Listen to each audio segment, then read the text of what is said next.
ये वो झांझर गली चलना भाग चली। अरे करांदी गाना छोड़ गई रे। ये वो झांझर गली चलना भाग चली। अरे बेनी बारी है के दूसर गली चलना भाग चली। ये बेनी बारी है के दूसर गली चलना भाग चली। अकेले करो ढल के झमलाओ।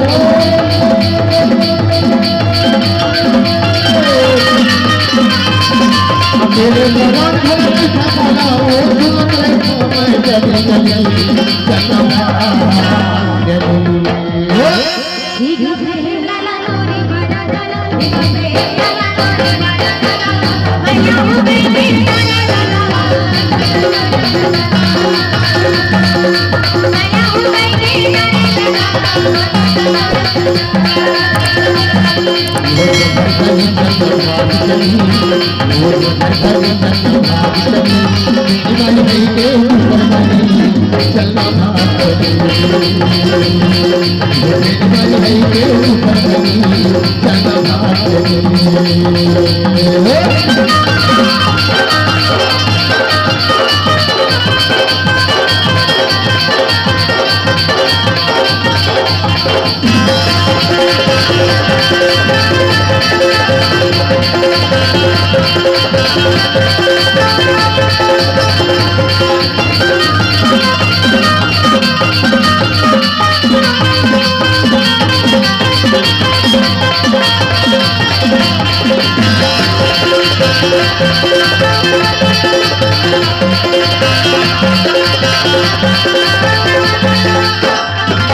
अरे जल्दी तैयार हो चलना मैं तो तैयार हो गई ऐसे है।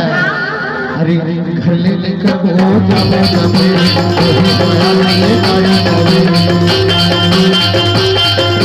तेरी बारी हुई सदा दरबार पार करे हुए जाओ बाजार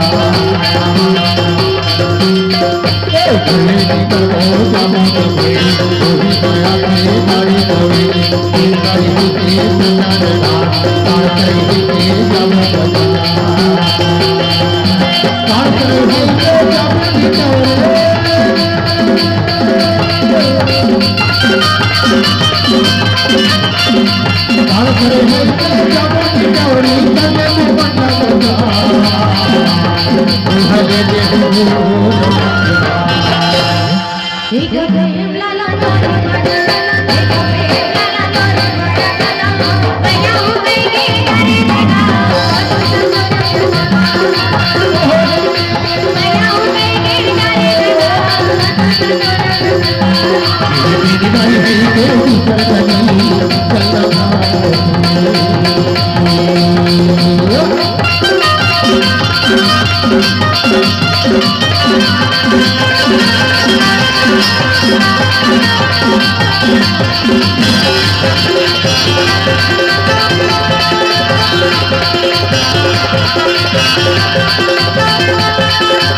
जब गाना सरे पहुंच जब तो हम रास्ता पूछ ले केला पूछ को जाओ जाओ ओ कवेरी बस वाले रे कंडक्टर कैसे पूछ को जाना एक भैया कटिया पानी पानी करेगा पूरा के पूछे बाबा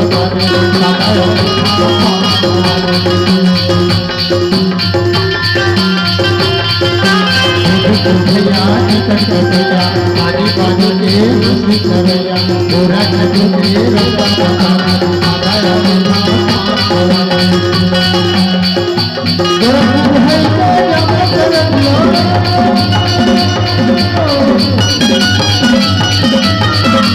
गोरखपुर है तो जाना करेगा यार का बड़ा मजा करता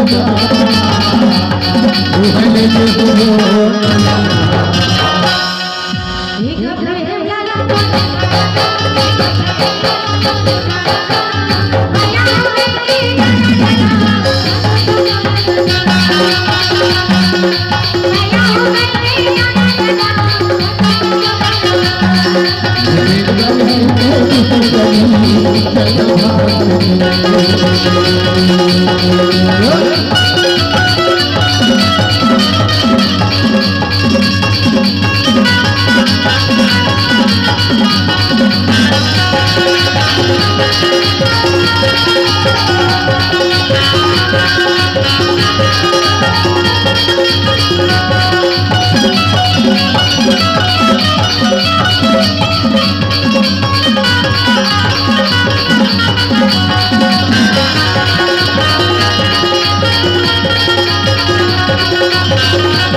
हेलो हेलो श्याम